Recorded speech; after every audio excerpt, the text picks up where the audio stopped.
This is one of the saddest pieces of news in 2025. Like, pack up the year. Let's just start over.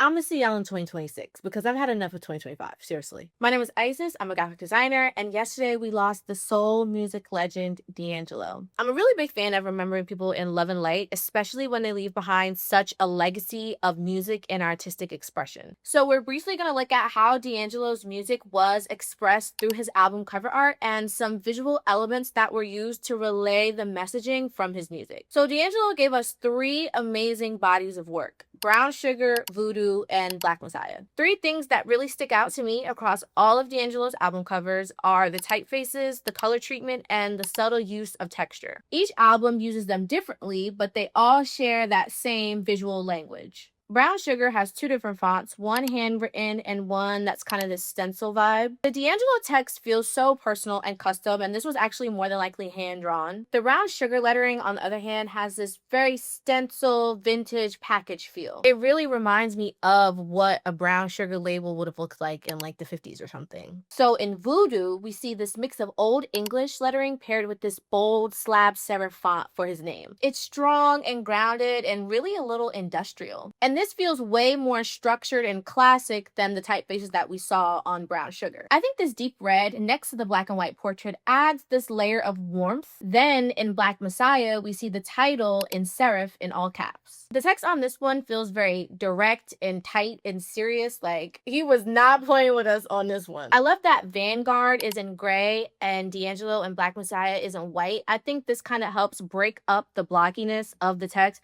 especially because it's on a black and white photo. Moving on to the color treatment of each album, we have one sepia-toned portrait and then two black and white photos. For Brown Sugar, I love the choice of this sepia tone with this stark white background, and then going to Voodoo, being a black and white portrait is very raw, especially him being shirtless. Then with the Black Messiah, we see the cover art shift directions from pictures of just him to a photo of a crowd with open hands and fists. It was his intention to speak to a collective and talk about the importance of community when trying to usher in change. And lastly, I know I always look at the details. Each album had its own flair of texture, whether it's scratches, folds, grains, handwritten scribbles.